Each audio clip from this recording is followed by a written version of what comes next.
Bismillahirrahmanirrahim. Assalamualaikum warahmatullahi wabarakatuh.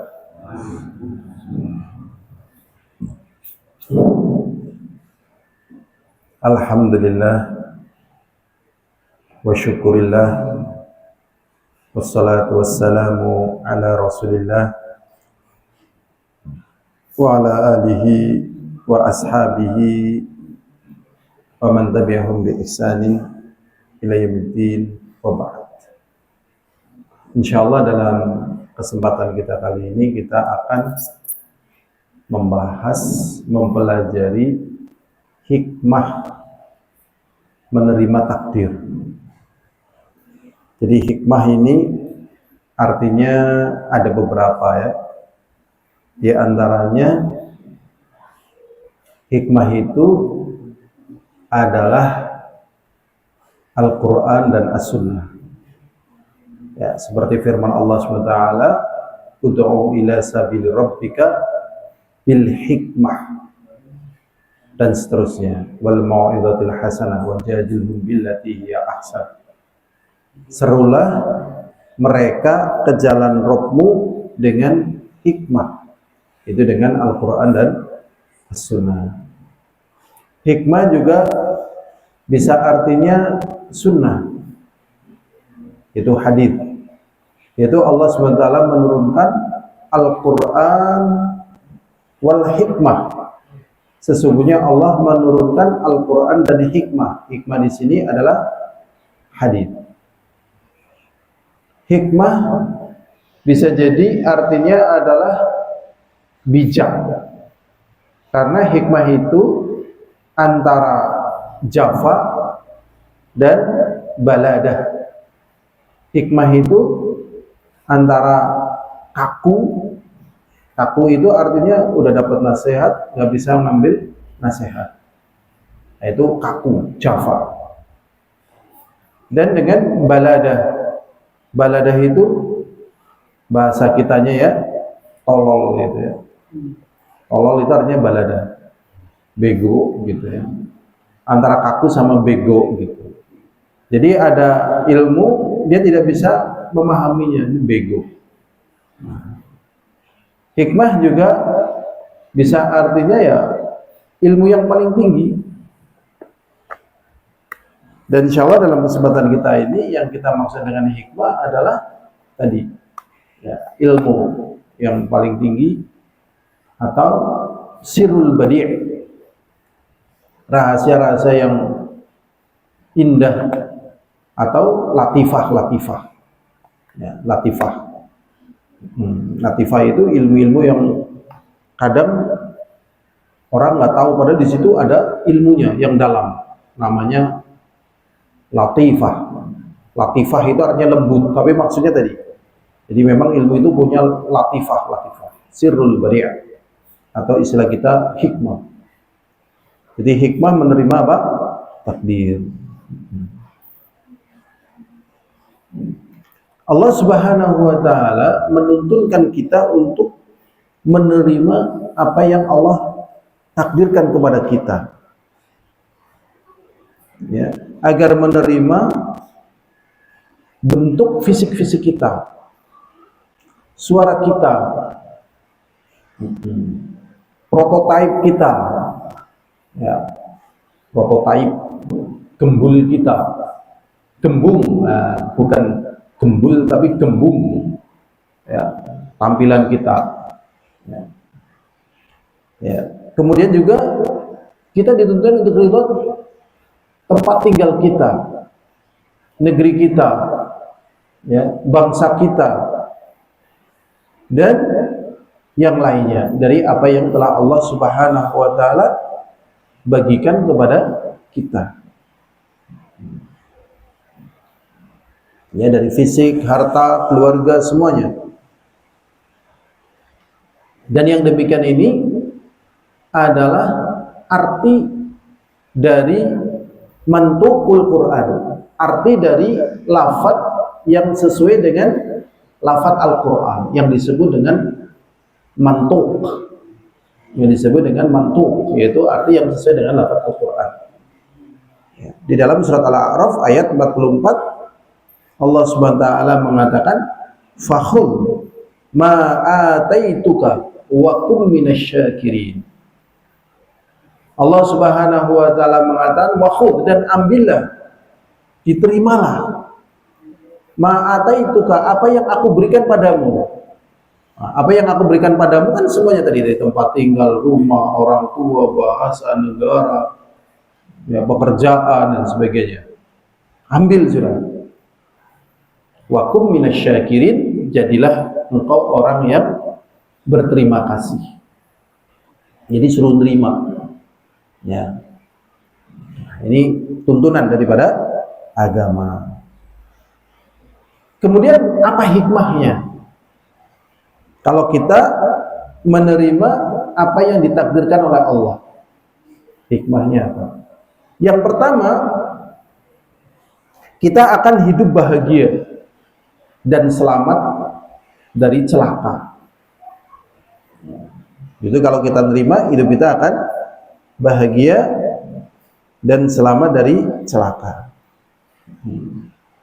Dan apabila engkau menerima apa yang Allah tentukan kepadamu dari qada dan qadarnya, ya, maka Allah Subhanahu wa taala yamla'u qalbahu sa'adata was-surur wa ridha. Maka Allah akan penuhkan di dalam hatimu sa'adata was-surur, dipenuhkan di dalam hatimu kebahagiaan dan rasa senang, dan juga kerelaan dengan ketentuannya.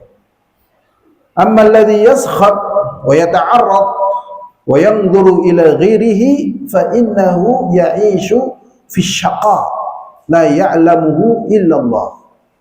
Dan apabila dia lihat-lihat ke orang lain, membanding-bandingkan orang lain, maka dia hidupnya akan dalam keadaan syaqa, menderita, terhimpit, ya, dalam kehidupan yang sempit. La ya'lamuhu illallah, tidak ada yang tahu bagaimana menderitanya kecuali Allah. Allah Subhanahu wa taala mengatakan di dalam surat Qamar ayat 49, inna kulla syai'in khalaqnahu biqadar. Sesungguhnya kami telah menciptakan segala sesuatu dengan ketentuannya, dengan takdirnya. Dan juga firman Allah Ta'ala di dalam surat Al-Ahzab, wa kana amrullahi qadran maqdura, dan sesungguhnya urusan Allah adalah ketentuan yang sudah ditetapkan. Jadi banding-banding ini justru malah berat. Ya alhamdulillah Allah takdirkan bentuk tampilan kita itu bagus, tempat tinggal kita, rumah kita, semuanya bagus. Coba antum bayangkan kalau orang-orang yang hitam, legam, panas, makanannya begitu, coba. Tuh, masya Allah, ya kan? Kita alhamdulillah bagus loh, ya kan? Bagus nih. Nah, ini mungkin kita lihat orang mana itu, bukan orang Soviet misalnya, Rusia, memang orangnya tinggi-tinggi. Saya berapa kali duduk sama orang-orang Rusia itu, ya, tinggi, putih, matanya biru gitu ya. Ya di samping saya itu, kalau ada orang Yaman di sampingnya, gini, kayak kecil banget ini. Ya Allah.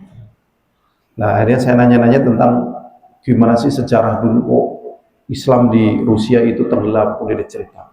Tapi syahidnya mereka putih. Ya, mungkin kalau dibawa ke Purwokerto pada kepengen kafe. Mungkin. Padahal di sana iklimnya dinginnya kayak apa? Dingin sekali mereka. Penuh dengan salju gitu loh. Ya kadang orang banding-banding di situ. Ya kan? Nah, mereka kuat sekali dari sisi terhadap dingin, ya. Kalau mereka cerita salju dan sebagainya. Ini contoh ya. Jadi apa yang Allah tentukan dengan ketentuan yang ditentukan. Dan juga firman Allah Subhanahu wa taala, wa khalaqa kulla syai'in qadram. Ya, wa khalaqa kulla syai'in faqaddarahu taqdira. Dan sesungguhnya Allah SWT menciptakan sesuatu dengan ketentuan yang telah ditentukan. Al-Furqan ayat 2. Dan juga firman Allah SWT, wa kulla syai'in aqsaynahu fi imamin mubin. Wa qala ta'ala, dan juga firman Allah Ta'ala, alam ta'lam anallah ya'lam ma fis sama'i wal ard. Ya, bukankah kamu tahu sesungguhnya Allah tahu apa yang ada di langit dan apa yang di bumi. Inna dzalika fi kitab, sesungguhnya ini sudah tercatat semua di Lauhul Mahfuz. Inna dzalika 'ala Allah yasir, sesungguhnya yang demikian itu bagi Allah mudah. Jadi kalau nerima bahagia, kalau nggak nerima hancur. Karena itu sudah nggak bisa diganggu gugat, nggak bisa diganggu gugat. Misalnya ibu kita, jangan ibu kita. Misalnya ada seseorang ibunya ya menurut dia kurang baik ya. Misalnya ada seorang anak terlahir dari ibu yang ODGJ, ya terlahir dari ibu yang ODGJ, dan dia terlahir dari akibat ibunya yang ODGJ itu diperkosa. Coba bayangkan. Kemudian dia berontak dengan takdir itu. Menguntungkan apa tidak? Tidak, karena tidak mungkin dilawan. Jadi dulu saya punya santri, sebenarnya si ibunya nggak begitu ODGJ sekali, tapi ya agak lah. Nah, itu korban. Akhirnya melahirkan dia gitu. Ya dia nerima. Ya ibunya ya kayak gitu-gitu juga. Nah, contoh. Kan berat kan? Bapaknya wallah alam. Berat apa enggak coba? Berat. Tapi kalau nerima bagaimana? Bahagia. Kalau tidak nerima, siapa yang bisa melawan takdir? Nggak bisa. Makanya ya hikmahnya sebagaimana disebutkan, bahagia, nyaman dan seterusnya. Yang kedua, ya hikmah menerima takdir, menjadi orang yang paling kaya, ya menjadi orang yang paling kaya kalau menerima takdir. Hadisnya sebagaimana yang dikatakan Rasulullah SAW,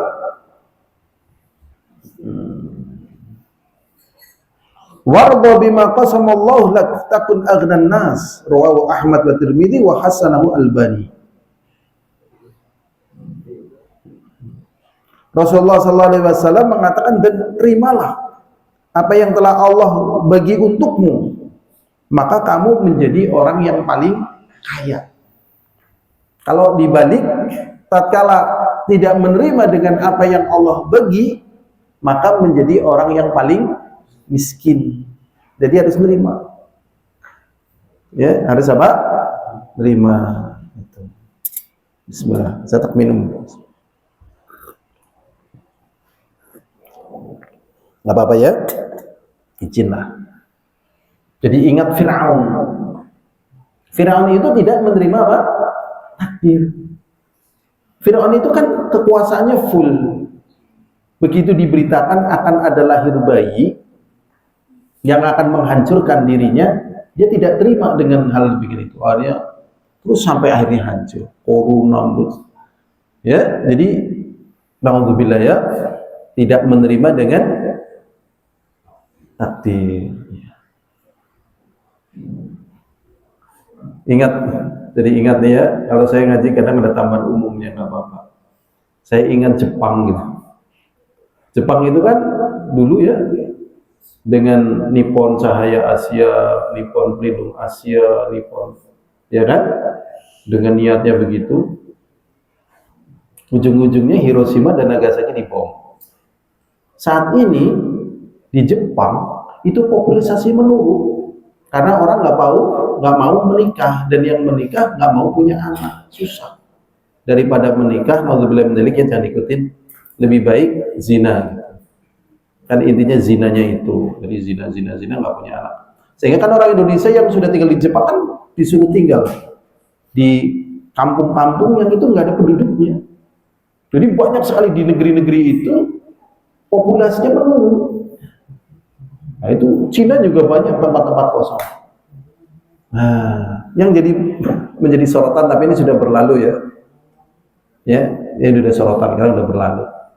Ngaya-ngaya kayak gue malah ujung-ujungnya dibom Hiroshima dan Nagasaki. Nagasaki, Barsiki nyatanya ya kayak gue. Itulah, itu penting banget. Penting banget. Jadi agama ini sebenarnya membimbing bukan hanya individu, bukan hanya keluarga, bukan hanya masyarakat, bahkan lebih daripada itu. Tapi kalau nggak nerima, itu contohnya sudahlah. Jadi kalau kita pingin jadi orang kaya, caranya bagaimana ya? Nerima ing pandum ya. Iya. Nerima ing pandum. Misalnya ada orang yang duduknya di puncak gunung di Kaliabang ya, atau Kalibangkang atau mana. Iri sama yang di Probolinggo, kamu enak ya Probolinggo gitu kan. Belajar tinggal geser udah saya gitu. Nah terus gimana? Om saya lahirnya di sini, kamu lahirnya di sana. Kalau kamu mau turun turun aja. Tapi kalau sudah takdirnya di sana mau turunnya nggak turun-turun udah. Gitu. Memang sudah gitu-gitunya. Masih apa? Orang betah ya. Ya kalau misalnya nggak betah, pindah. Ya pindah. Maka takdirnya di tempat yang baru. Orang betah maning pindah maning. Nah, terus jadi takdirnya itu kayak gitu.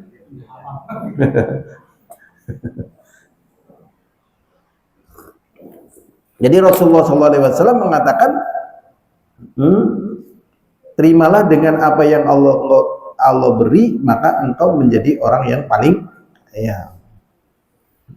Dan Rasulullah SAW mengatakan sesungguhnya Allah SWT mencatat seluruh takdir makhluknya sebelum Allah menciptakan langit dan bumi, ya, bi khamsina alfasana. Jadi Allah SWT mencatat takdir, ya, apa yang ada di langit dan di bumi itu 50.000 tahun sebelum diciptakannya langit dan bumi. Ini faidah yang kedua. Yang pertama bahagia, yang kedua jadi orang kaya. Dan ini manjur banget loh. Manjur banget ini, Masya Allah. Manjur ya. Makanya kita diberi kenikmatan ngaji, jangan mau diganti ya. Jangan mau diganti dengan nikmat-nikmat yang kadang menggiurkan tapi belum tentu bahagia. Ya, belum tentu bahagia, belum tentu nyaman. Yang paling nyaman justru di sini.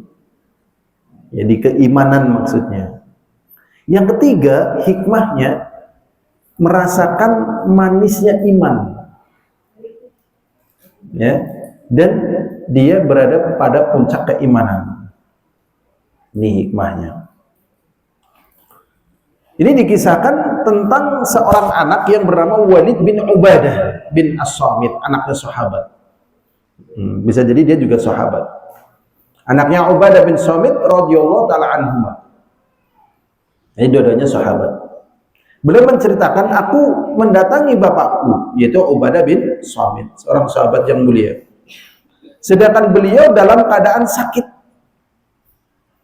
Ya, sakit yang sudah tergambar padanya akan datang kematiannya. Maka di saat-saat yang kritis seperti itu, anak yang soleh ingin mengambil pelajaran yang penting berharga dari orang tuanya, yang alim, yang soleh, mengatakan, duhai bapak, ya abatah, duhai bapak. Ini kata-kata yang bagus ya, ya abatah, ya. Duhai bapak. Kalau kita orang Purwogondo, kalau ingin manggil bapak kita atau ibu kita dengan kata duhai gimana? Duhai ibu, gitu. Caranya gimana? Duhai biunge, misalnya gimana caranya? Kepriwet caranya jajal, duhai. Ini ya abata, duhai bapak. Gimana? Ada nggak? Kepriwet caranya jajal? Yung nggak ada duhainya loh. Duhai itu kan ada yatafajja, ada unsur-unsur gerentes gitu, ya kan, ada unsur-unsur kasih sayang, gerentes. Kepriwe haring ibune misalnya, duhai biung gitu, ya latihan ya duhai biung gitu kan.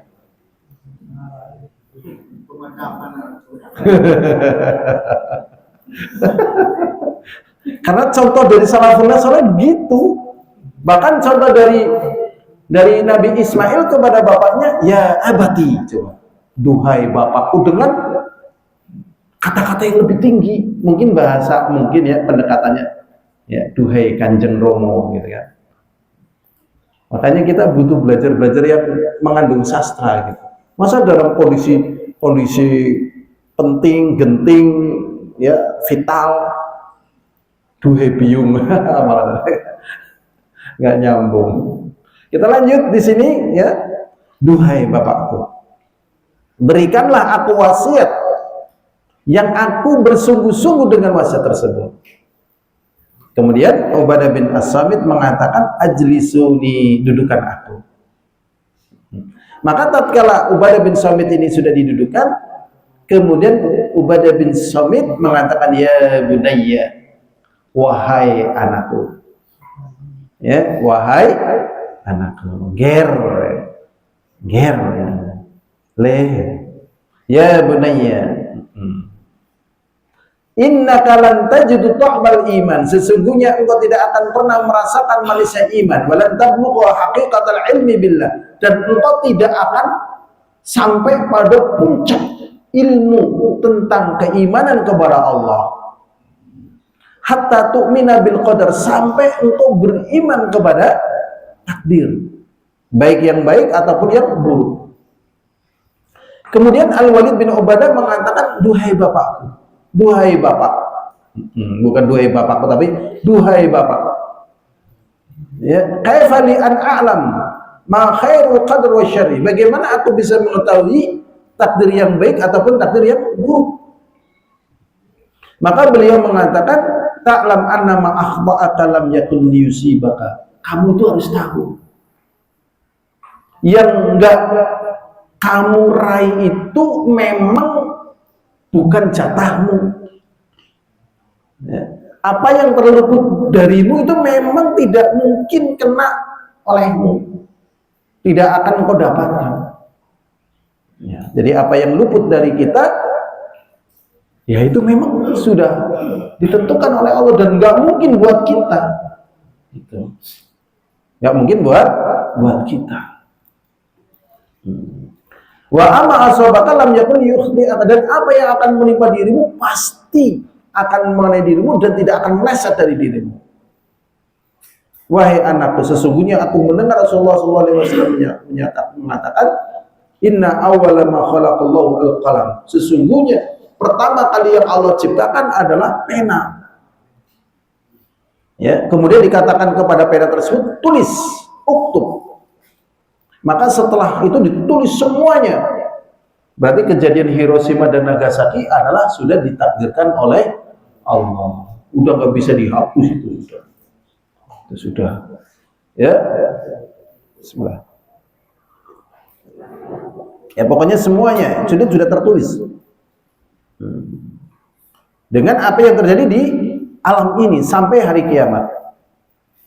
Kemudian Ubadah bin Samit mengatakan, ya bunayya, wahai anakku, imitta, dan jikalau kamu mati, walasta ala dzalik, dan engkau mati dalam keadaan tidak memiliki keyakinan itu, terima tadi terhadap qada dan qadar Allah, maka kata beliau, dakhaltan nar, kamu pasti masuk neraka.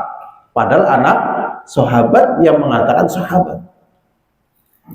Ya, hadis ini diriwayatkan Imam Tirmidzi, wa Ahmad, dan lain sebagainya, dan disesuaikan oleh Albani. Nah ini, jadi kalau kita ingin merasakan iman sebagaimana disebutkan, nerima. Jadi jangan mengatakan itu seharusnya kan punya saya itu. Bahaya. Nanti di situ ada akwal dari salafun saleh. Ada akwal. Jadi memang yang tidak kita dapatkan itu memang bukan jatah kita, bukan jatah apa? Kita. Dan yang kita dapatkan memang apa yang Allah berikan kepada kita dari segala sesuatunya. Dari segala sesuatunya. Ya, makanya jangan sampai terlintas ya di hati kita ini yang sering, mengapa semua ini terjadi, atau sebaliknya, Mengapa semua ini tidak terjadi? Ya kan? Jadi bisa kayak gini kepilih jajannya. Piwe jani. Ya, kadang bilang kayak gitu apa enggak? Itu latihan nerima. Oh, bisa bleset. Udah, kembali ke sini. Kita lanjutkan lagi. Yang keempat sekarang, hikmah daripada menerima takdir. Ya. Berkata Rasulullah SAW mengatakan seorang mukmin yang kuat itu lebih bagus, ya, dan lebih dicintai oleh Allah dibandingkan mukmin yang lemah. Dan setiap mukmin memiliki kebaikan. Bersemangatlah atas apa yang memberikan manfaat kepadamu dan mintalah tolong kepada Allah dan jangan merasa tak berjaya. Wa in asabaka syai'un, dan apabila menimpa engkau sesuatu, fala taqul, maka janganlah engkau katakan law anni fa'altu, jikalau aku berbuat ini, ya, kada lakana kada wa kada, kalau aku berbuat begini niscaya akan terjadi begini-begini. Itu enggak boleh. Berarti tadi memang belum menjadi ketentuannya. Misalnya dia berbuat begini dan begini pun terlewatkan. Dan hikmah daripada perkara ini juga diantaranya memang kita lemah. Karena lemah kita nggak mungkin menerima semuanya. Dan juga kita tidak mungkin kehilangan semuanya. Tidak mungkin menerima semuanya dan tidak mungkin kehilangan semuanya. Ada syair begini nih, syairnya di sini malah. Ya, ada syair bagus nih. Ya. Syairnya mengatakan gini, al-'abdu dzuddajar. Ya, al-'abdu dzuddajar, war-rabbu dzulqadar. Wad-dahru dzu daulin, war-rizqu maqsum. Wal khairu ajma' fi ma ikhtara khaliquna wa fi ikhtiyari siwahu al-lawm wa syu'um. Ada syair mengatakan yang namanya hamba, ya, itu memiliki keluh kesah. Sedangkan Allah memiliki takdir. Ya, memiliki apa? Takdir. Hamba itu memiliki keluh kesah, ya kan? Aduh, bensin itu tuh, padahal bensinnya entong, bengi-bengi lagi udah, bannya bocor, ya kan? Berikutnya, wadahru daulin warizqu maksum. Sedangkan masa zaman itu memiliki perputaran, memiliki perputaran bergonta-ganti. Tetapi apa di sini? Warizqu maksum. Rezeki itu sudah dibagi, ini rezekinya ini. Gitu. Wal khairu ajma'. Sedangkan kebaikan itu sudah terkumpul fi makhtara khaliquna, dengan apa yang dipilih oleh Allah SWT. Jadi Allah SWT mengatur itu semuanya dengan kebaikan yang Allah lebih tahu daripada kita. Maka kata penyair mengatakan wa fi ikhtiyari siwahu al-lawmu wa syu'um. Kalau misalnya manusia memilih daripada selain Allah, maka yang dia rasakan adalah sakit dan syu'um, yaitu merasa sial. Jadi memang supaya dia tidak merasa sakit dan merasa sial, terimalah apa yang Allah tentukan. Walaupun manusia memiliki apa?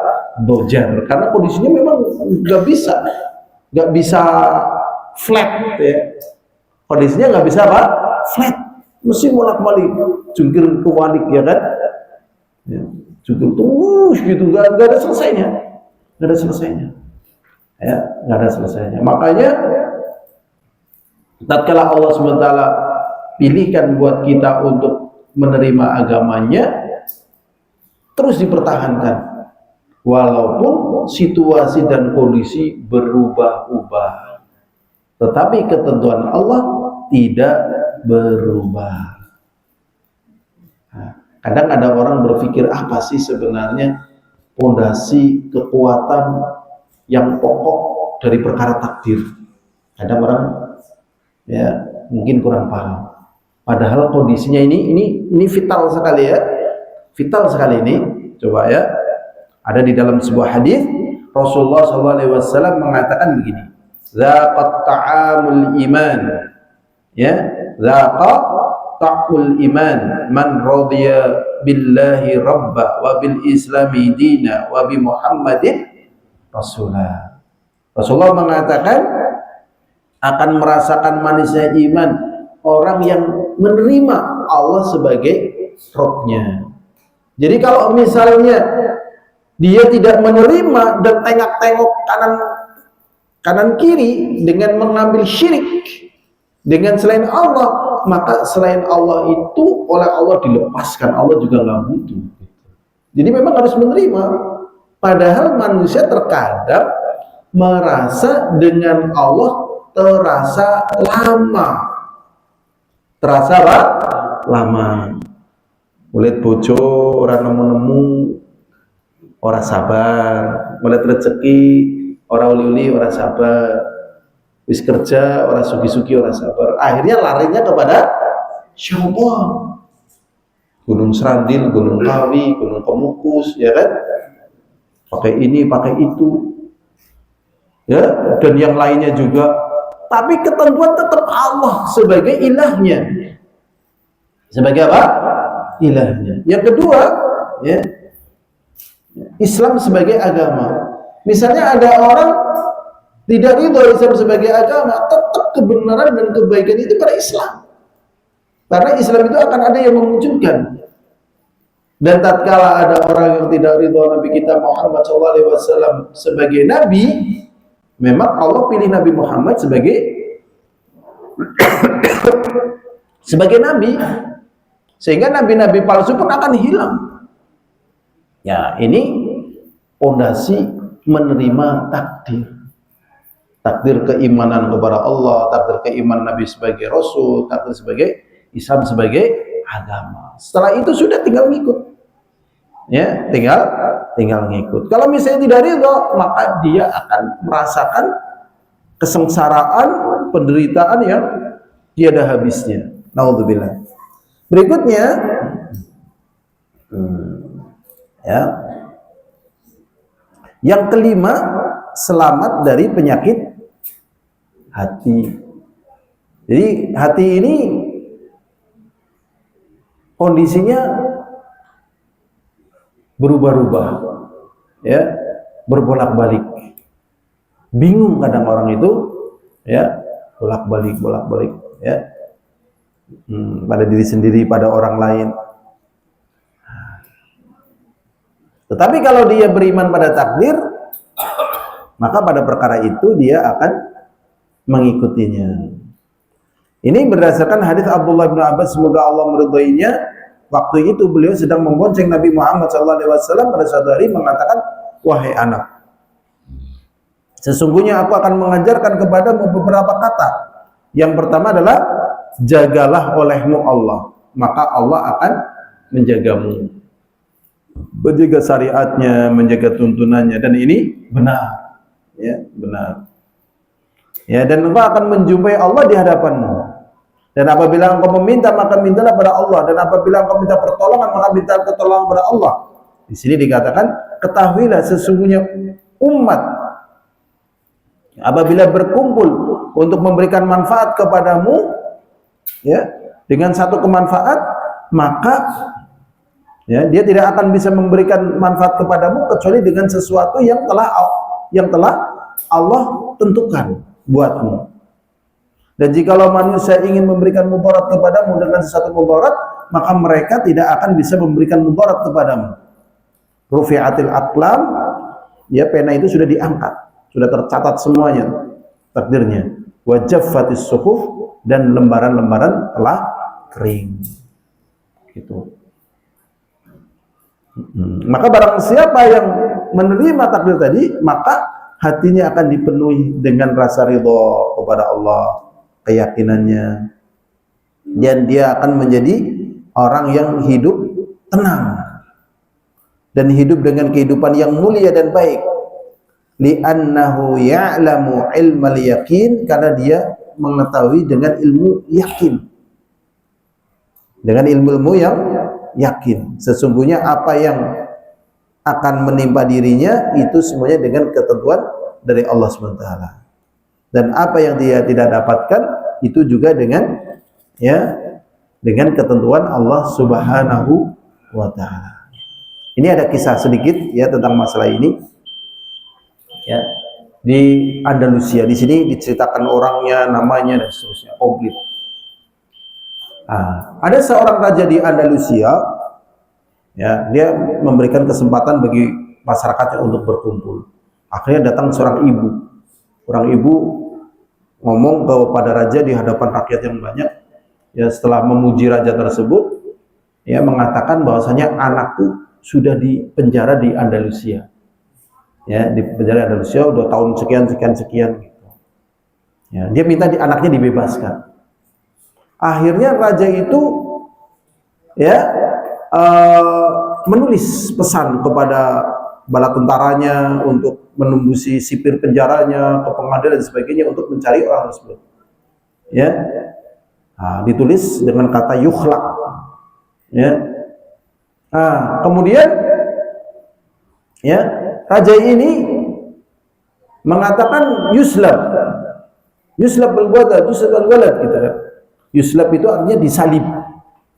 Jadi dikeluarkan, mungkin setelah itu dibunuh, disalib begitu.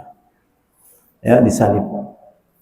Lah ternyata si yang menghubungkan ini mengatakan kepada sipir, kata saja ada ketemu, kok malah dikeluarkan dari penjara, terus dibawa keluar sampai akhirnya betul-betul dikeluarkan, dibebaskan gitu. Dibebaskan. Akhirnya raja ini marah-marah, bagaimana mungkin saya mengatakan yuslab?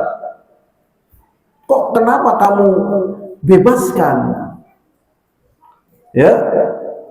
Nah kemudian diingkari sama bawahannya semuanya. Ini Anda ini menulis bukan yuslab tapi yukhlaq.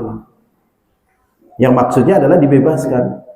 Nah kemudian raja ini juga nggak percaya, dia ngomongnya yuslab. Kok masa dengan kata lain, setelah dibaca, oh iya betul yukhlaq, dibebaskan gitu. Akhirnya raja ini mengatakan, memang apabila Allah sudah menentukan, tidak ada yang bisa menggagalkan. Apabila Allah sudah menentukan, tidak ada yang bisa menggagalkan. Tapi kejadian seperti ini banyak banyak atau sedikit? Banyak sekali. Banyak apa? Sekali. Nah itulah, tatkala Allah SWT belum berkehendak, tidak terjadi. Banyak sekali. Jadi memang kembalinya kepada siapa? Allah. Seperti orang terpidana mati, harusnya mati, masih hidup. Bayangkan udah mati, masih hidup. Dan itu hal-hal yang demikian itu banyak sekali.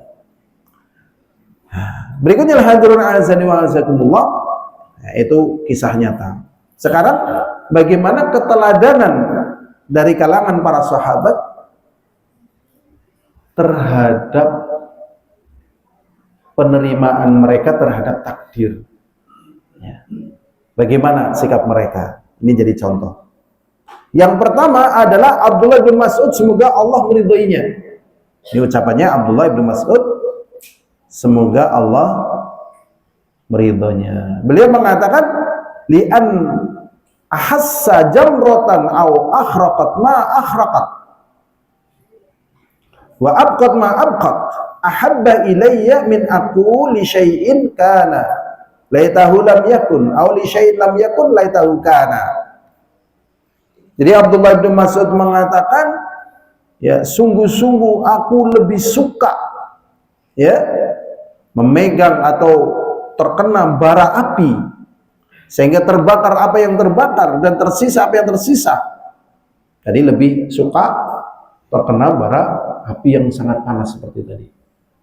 Beliau lebih suka, lebih senang gitu.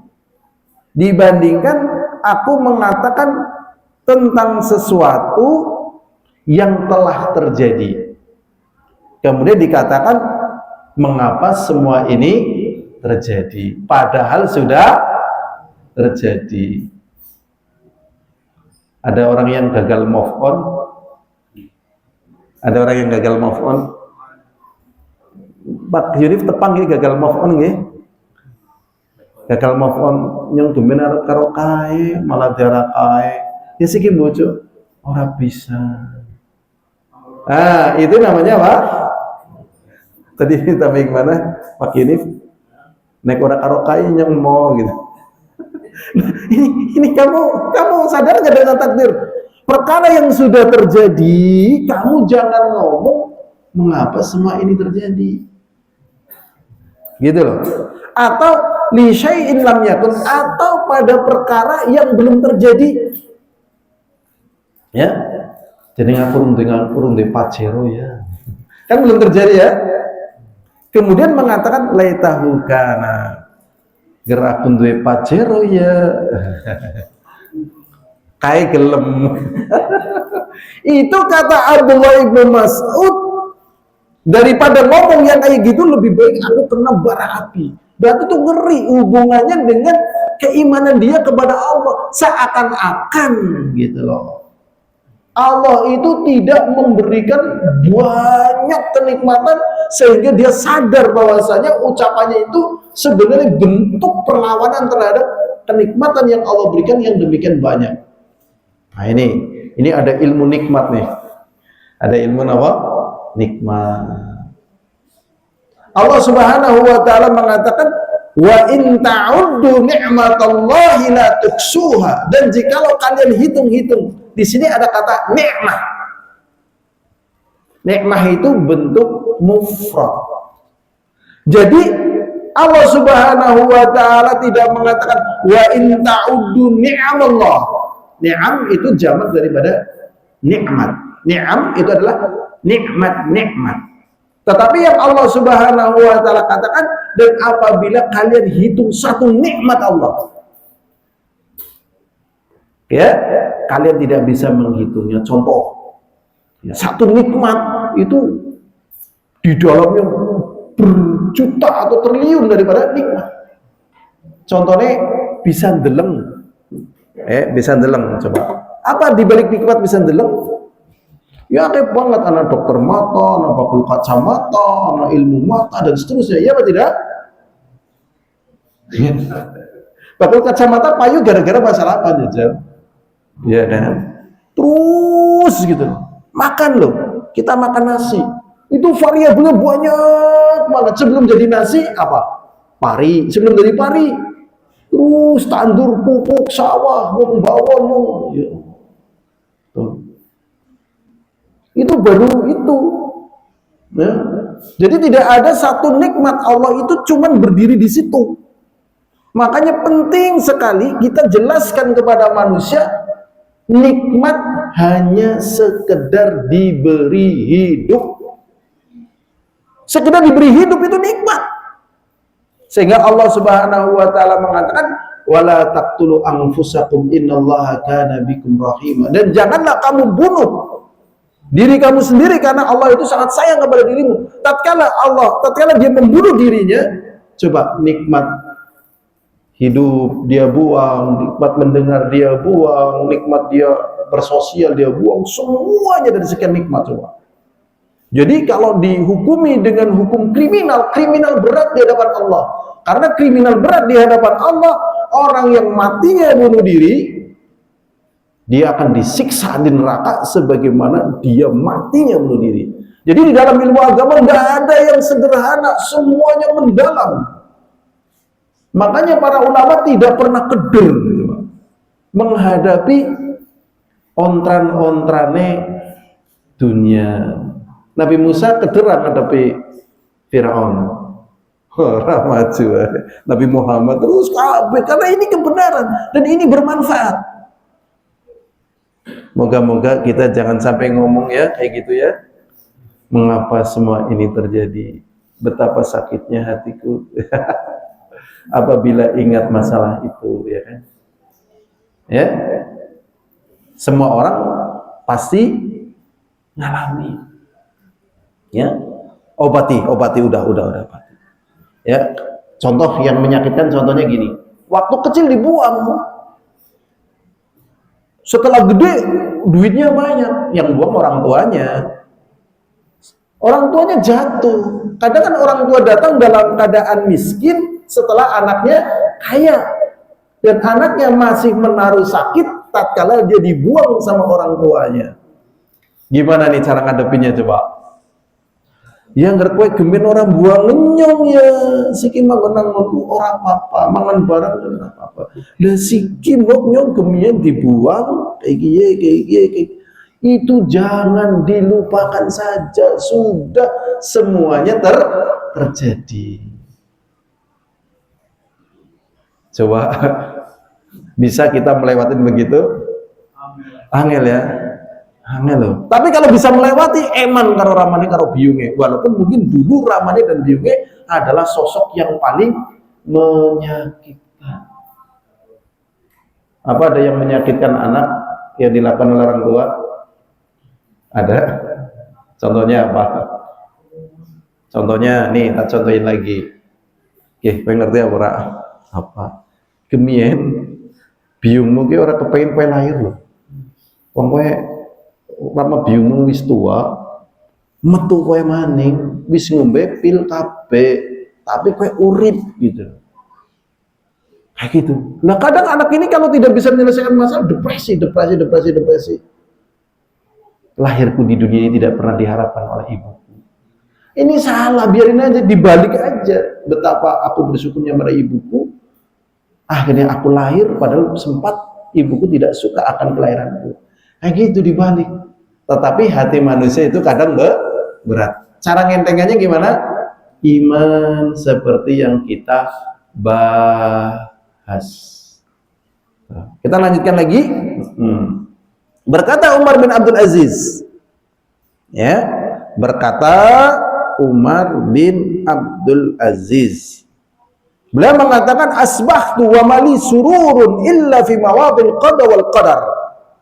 Umar bin Abdul Aziz ini seorang khalifah, beliau mengatakan apa yang menjadikan aku bahagia kecuali pada permasalahan qada dan qadar. Ya, jadi memang sebenarnya qada dan qadar itu agung sekali. Ya, malah sebagian orang mengajarkan untuk jangan beriman kepada qada dan qadar. Justru ini sebaliknya. Karena kita makhluk loh. Makhluk itu nggak bisa apa yang menjadi halunya itu menjadi realita.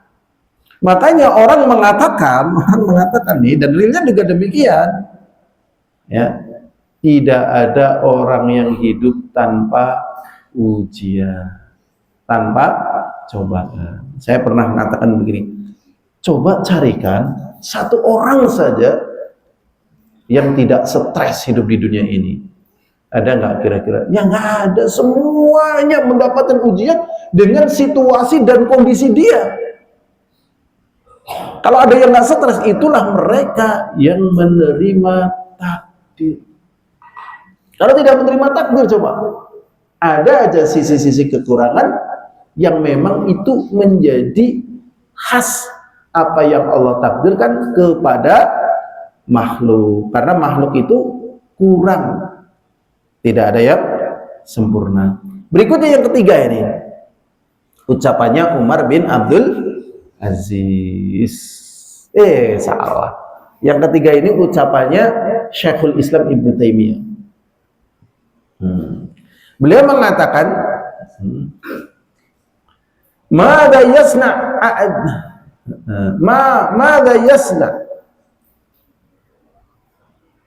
a'da'i bi anna jannati wa bustanati fi sadri ani rahaltu fahiya ma'i la tufarikuni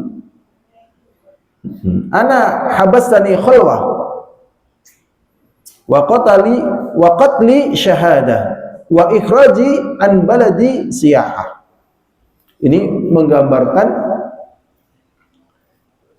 Syekhul Islam Taimiyah betul-betul menerima takdir. Beliau mengatakan, apa sih yang bisa diperbuat oleh musuh-musuhku terhadap diriku? Apa yang bisa diperbuat? Karena sesungguhnya sorgaku dan tamanku itu sudah ada di dalam dadaku.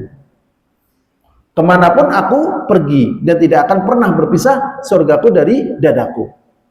Apabila aku di penjara, aku akan melakukan kholwah. Jadi kalau di penjara, dan beliau kan berada di penjara. Kholwah itu menyendiri di dalam berdoa kepada Allah. Ini kekuatan kalau kita diberi kemudahan, ya, terbiasa dengan kholwah, itu malam-malam kita berdoa kepada Allah, ya. Walaupun kita tidak berharap yang demikian ini, tapi yang namanya manusia siapa yang menjamin? Misalnya tidak di penjara, dia misalnya di rumah sakit sendirian, tidak ada yang nungguin, maka kekuatan dia tatkala berkholwah kepada Allah menjadi keringanan dia tatkala tidak ada satupun orang yang bersamanya. Kemudian beliau mengatakan, dan apabila aku dibunuh, maka aku syahid. Dan apabila aku diusir dari negeriku, maka ini plesir bagi diriku. Jadi tatkala diusir apa?